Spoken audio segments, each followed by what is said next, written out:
The science of motivation is tricky, to say the least. We know some of the things that we want, and unfortunately, we often don't know how to get them. And some of the things that we want are just about our own behaviors. We wish we would spend less time on social media and more time exercising, eat less ice cream and more kale, spend more time reading rather than watching TV. These are the things that we talk about on this show because they're about our behavior. And this absolutely plays into our career path. If we can't find ways of kind of cornering our behavior and developing good habits, then we're unlikely to become, for example, lifelong learners. And so this motivation science is difficult because some things that might seem intuitive are not as intuitive as we think they are. My name is Jonathan Cottrell, and you're listening to Developer Tea. My goal on this show is to help driven developers find clarity, perspective, and purpose in their careers. When I say that it's not intuitive, I mean that the thing that you think you should do may actually be hurting you. For example, we have some basic ideas of how we might adhere to our commitments. One of them is to proclaim publicly what you're committing to doing. But then we hear that there are studies that show that you sharing your goals with everyone might actually give you the same kind of mental reward as actually achieving them, which means that the pressure to achieve them ends up being lower. In other words, you shouldn't share your goals. So which one is it? Should I share my goals or not? Another example of this is decision fatigue. We've heard that we need to make fewer decisions in our day because we only have so much power to make decisions. And this is true, but only if you believe it's true. In other words, if you never heard about decision fatigue and if you never even entertained that concept, then it's possible that you would never experience that phenomenon. This is also similar to stress. Good stress versus bad stress.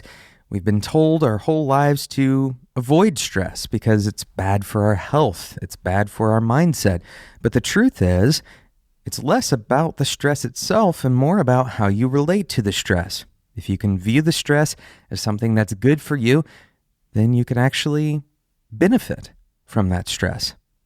And so there's all of these things that we have even well-intentioned and well-educated beliefs about that turn out to be not true, or at least different. True in a different way. Nuanced in ways that we didn't expect. In today's episode, I'm going to share one thing that you should be doing that's less intuitive than you might think. But really the theme of what I want you to take away from this episode is that even though research is being done on all of these cognitive things, even though you might have a really good theory about what is true for you about your behavior or your habits, it's important that you stay open to new information. And remember that most things are more complex than you might read in a study. So we're going to talk about one of those nuanced things in today's episode. But first, I want to talk about today's sponsor, Linode. In the time that it takes you to listen to this episode of Developer Tea or make a cup of coffee, Linode allows you to deploy a server in the Linode cloud.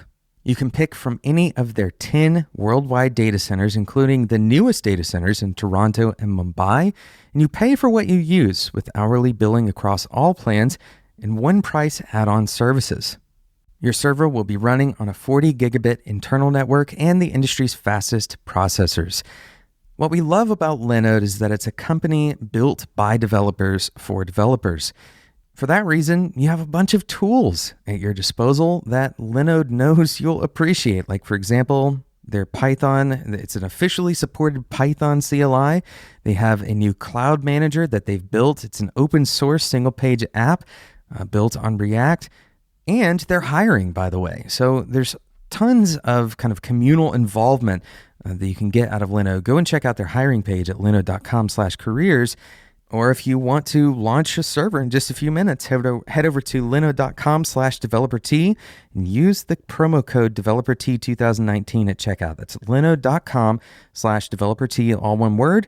The promo code is developer-T2019. Thanks again to Linode for sponsoring today's episode of Developer T. So you've probably been told the advice that if you share your goals with someone else, that you're more likely to stick to them. This idea of accountability runs strong in research fields, and the concept is simple. We want to maintain some level of dependability. We want others to see us as consistent with what we say. But unfortunately, there's kind of a little bit of a backfire that happens. And that is when we share what we are planning to do, when we share our goals with others, the act of sharing those goals might give us a little bit of a reward. And you can gain a bit of an intuition about this by imagining telling a story to another person about what you're planning to do. When you tell the story of what you're planning to do, very often that elicits an emotional response, maybe someone telling you that they're really proud of you or that it's exciting, that it's impressive. And often that response itself will provide you with a reward that satisfies the motivation to do the thing that you were telling them that you would do. In other words, you're less motivated after you tell someone what you're going to do. So how do we reconcile this theory of accountability and consistency with this reward mechanism? Well, as it turns out, there is a new study that just recently came out. It says it's not just sharing your goals with anyone and everyone. Specifically, you want to share those goals with people that you look up to. Most often, someone like a manager, someone that has a higher status than you.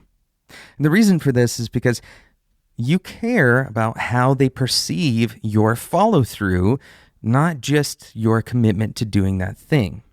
So what you do when you tell these people that you look up to your goals is you set yourself up for a really powerful psychological effect, and that is loss aversion. Specifically, you don't want those people that you look up to become disappointed in your failures or to see you as someone who doesn't follow through.